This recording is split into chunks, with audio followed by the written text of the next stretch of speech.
Hello, in this presentation I'll be speaking about a methodology that was used in a community art making project that resulted in a wide network for effective communication that worked towards social innovation. Contemporary art making is directed at a specific community problem that arises from heritage and is attempted to be resolved through heritage. I'm Gillies de Mota, the artist and researcher that developed the research-based art practice project. I live and work in Portugal. I'm originally from St. John's, Newfoundland, Canada, but I was part of the mass migration of local people in the 90s after the Northern Codfish Moratorium. I have a background in nursing, and working with community and people has always been an interest. The paper that I am presenting is Creating Holistically, Culture, Community, Wisdom, and Contemporary Art. Co-writer is Magalhães, and this project was done through the Department of Communication and Art at the University of Aveiro. As an artist whose past works were inspired and made with skilled tradespeople and artisans in my hometown of Gillies, Portugal, my art always had to go far, trying to make a difference elsewhere, becoming all about me, the artist. This created non-identification with contemporary art's centralized cultural system and resulted in me approaching the local ethnographical museum and proposing an art project to experiment with diversifying contemporary creativity. And it resulted in a project called Between Entre Linhas, translated as Between the Lines, and it was done over a one-year process in 2022 through a protocol between the University of Aveiro and the Maritime Museum of Gillies. There are three intersecting concepts that work together to create that wide network for effective communication. It's diversity of contemporary creativity, culture-based creativity, and social innovation. And I'll be speaking about those three and then going into a bit of community history and a few of the actions taken in the methodology before speaking about a few conclusions on this contemporary art making project. The one thing that these three concepts have in common is effective communication. The project uses effective communication and effective communication. Effective communication is what we see in creativity. It's a message sent and a message well received. Effective communications happens on a different level. It is before any verbal or nonverbal communication, and it rather is reliant on forces that are prior to that type of communication and predetermines any interaction on a pre-reflective level. And this is really what this project is about, is creating those kinds of interactions. Before speaking about these actions, I'm going to speak a little bit, or the social innovation, which is actually about tracing silences. I'm going to speak a little bit about the community history. Gillies, Portugal has a rich maritime history that is tied to the North Atlantic cod fishery. But it's only since 1974 that since the revolution, the Portuguese Revolution, that ended 40 years of dictatorship. And the autocratic regime of Salazar made the cod fishery a national endeavor. It also created a doctrine that was very much based on strong moral and family values, which of course women played a special role. Now the museum records beautifully the history that was tied to the fishermen. The dory boats, as you see here, were the small wooden boats that were stacked high on the historical Portuguese fishing vessels that will be launched into the sea in about arriving on the Grand Banks of Newfoundland and Canada. And it is with respect, I believe these silences are also tied to the respect of these fishermen. It is associated indefinitely within the community with pride and bravery, and it is also with loss and suffering. But the women, as you can see, were working, this is a picture that was taken from a local fishing enterprise, were very much the part of the local economy and the workforce. They took on, they worked the land for homemade endeavors to supplement the income. And of course, today there are seen in all parts of society, in all levels of government and in institutions. But still, in the museum, there are only in a few small artifacts, one being a booklet that was printed by the cod Cod Fisheries Ship Owners Guild that gives directions to fishermen's wives and how to ensure the children and family are good, healthy, strong, and brave, which is to, reflect the regime's ideology. And then there are mentioned in the museum with preparing for the vessels, from sewing hats and gloves. But their contribution to the community and the maritime history is much larger. And beginning this project, I wanted to study women's history tied to married communities, and I went speaking with the women. And the fact that every time I asked any questions, it was completely turned to the associated male experience. And they were quite surprised that I wanted to know about their history and their work, what they have done. So this project is very much about giving visibility to their contributions, not only in the museum, in the community, but it's also about their self-concept and them understanding and feeling the importance of their contributions and their work. This is done by allowing the women to cross over into physical and mental spaces normally reserved for community men. It is about giving them also institutional recognition. And this is through art making. It's to create co-learning and egalitarian relationships to break conscious and unconscious biases. It is done in partnership with many people in the community. The community became a live creative ecosystem through industry, through the museum, through the forums for seniors, through many different creative groups and artisans and craft groups. Creativity found creativity. One act led to another, but seniors were the one force that created many symbiotic relationships. To resume what I call the diversity of contemporary creativity in light of contemporary art, would be beginning with including people and places not normally associated with contemporary art into this art form's cultural center. It is also working with intangible cultural heritage, which to not only to safeguard the cultural expression, but to promote for its cultural value while creating this co-learning and egalitarian relationships. I use the term intangible cultural heritage as that's the one that's accepted by UNESCO, though it has adopted the definition of folklore. And this was able to people see themselves in the project, and the fact that they could see their work inside a museum with esteemed artifacts of cultural value really potentiated the interest in participating in the project. Contemporary art also becomes interdisciplinary, and art making joins women's studies, anthropology. It even builds on many premises of art therapy, especially as art making and viewing is being a decentering technique that eliminates hierarchy inclusion. And this is very fundamental to this project.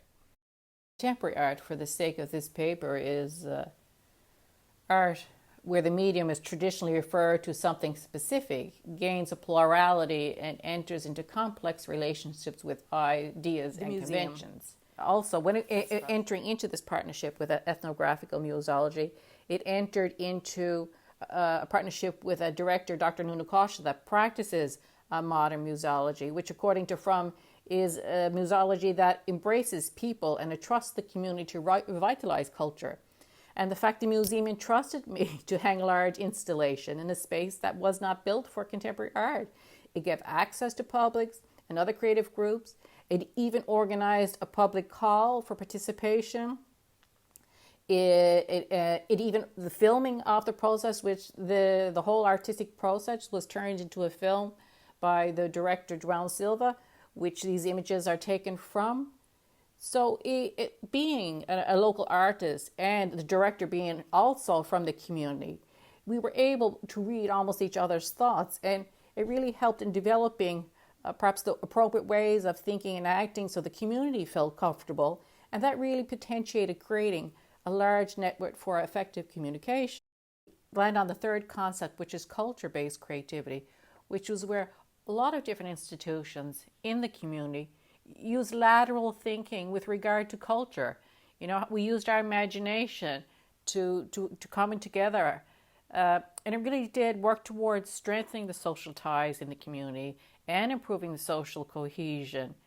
And it is the ability for cultural activities to help specific cultures, especially in a community where sometimes traditional activities are challenged and community identity is threatened.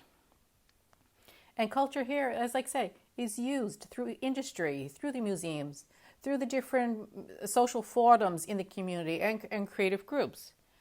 Before I go on any further, perhaps I'm just going to touch on what was the actual artwork made.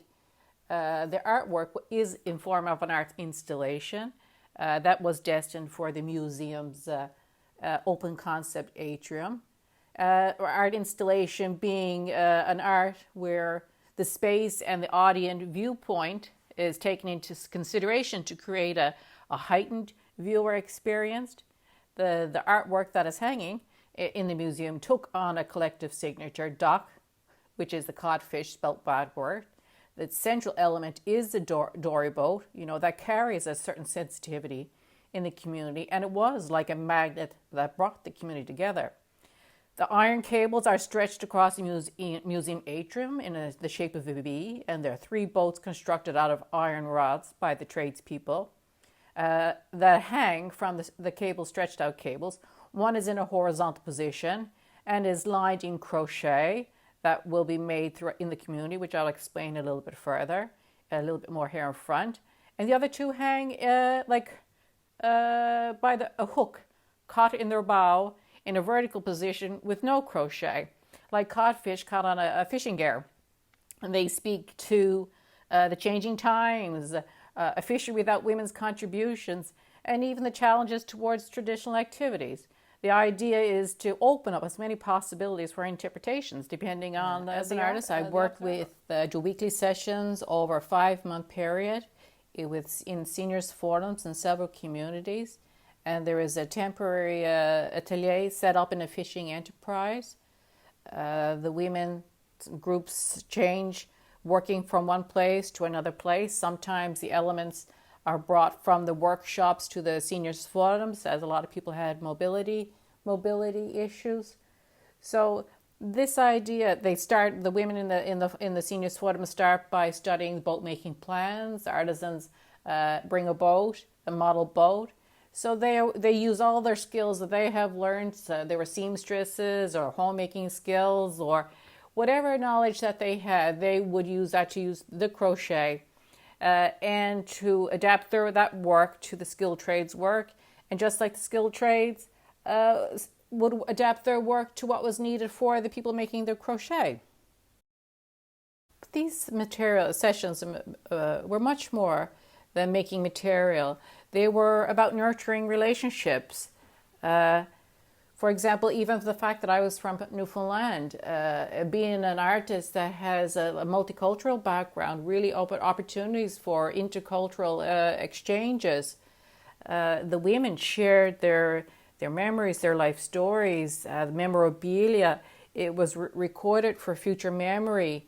The crossing over with using their regular domestic clothespins and aprons became material tools for art making. And it was this interactions between all the different people in the community that really helped to see everyone's work in a different light, see men's work, women's work along men's work, and vice versa, even giving it extra cultural value. And everyone coming together through the intangible cultural heritage. Effective communication, working alongside people that you normally don't interact with around a common cause, created relationships of respect. According to Waller, our personal world is continually being reconstructed through interactions with others, which determine the view of ourselves and others and affects expectations of others. And this project was a strategic and deliberate attempt to work towards community women to internalize a new relevance for their contributions, including the knowledge that comes from homemaking that often society puts on an inferior level. In the past, this was mostly applied to women, but today it's a relevant issue for many people. But over this creation of network too, history was reflected upon for its reevaluation, and by the community and by the women themselves. Also, in the past project, I have worked with local artisans and skilled trades on other art projects, and they take my ideas quite often and surpass expectations. And I can confirm from experience, creativity is not lost from the machine. And in this project, they used their knowledge and modern technology and walked the steps of their ancestors. And they verbalized this connectedness during the art making.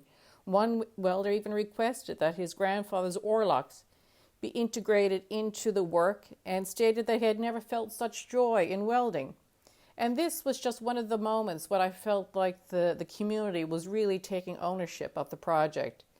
And they see their light they see their work in a new light and explore their own creativity.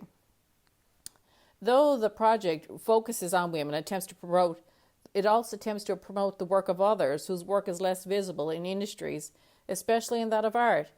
And it also engages industry through culture, and economic connections can become deeper ties, connecting people at a deeper level. And it even works towards team building within the enterprise. The work's inauguration had a large and diverse attendance. Whole family came, and there was visible joy. It was just another continuation of cultural exchanges that happened throughout the project.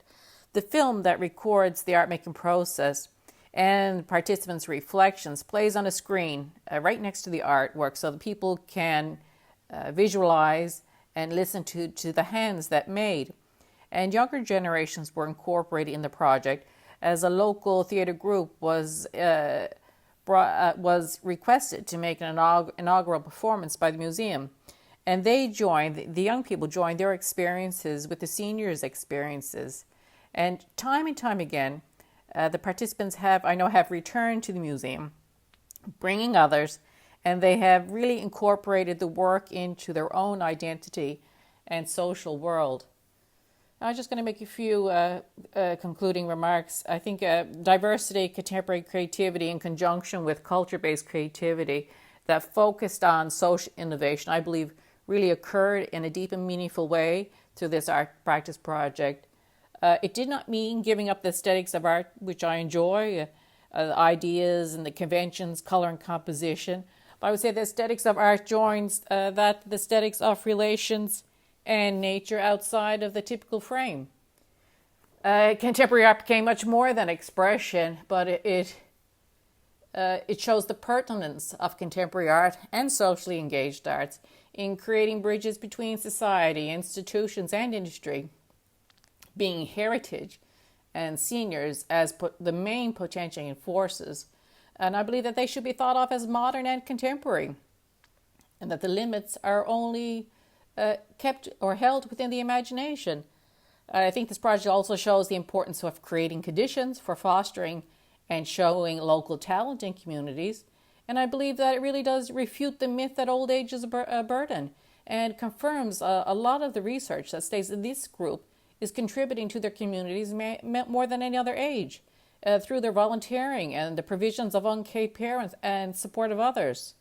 And as they look for a new kind of satisfaction in later life, they verbalize that their creativity gains a new freedom with age, and that enjoying the moment has taken priority over being judged. But in saying that, seniors must be confident that their contributions will be respected for this creativity to be released. I think believes that creativity not only comes from artistic knowledge, but it is acquired through other professions and other lifelong experiences that potentiate lateral thinking and identifying with many groups and able to be feeding into various networks, making it very important for cultural policy to give opportunity to all age groups, young and old alike. And today I think many people identify with several cultures, and that this is an untapped rich resource, and it potentiates that local dialogues can turn into cultural ones. And as stated, I have close ties with maritime communities on both sides of the Atlantic Ocean, and this has brought a heightened awareness that the The divide that separated the moving tectonic plates has brought communities together through fisheries. Even though differences are more celebrated on globalized narratives, yet I know on a very humanistic level there is a connectedness, and this connectedness should speak louder than those dividing narratives. And as a tail-end baby boomer whose nurture was influenced by the second wave of feminism, that according to Portuguese women's studies research state had little effect in Portugal due to the fact that at that time no organized social movements were allowed. This project, though it does not restrict itself to one particular genre of art, but is deeply inspired by feminist artists and feminist art criticism. And this project was more about breaking down the walls about art forms, society, and institutions. So thank you for your attention, and I hope this intervention adds to others' ideas and discussions. Thank you.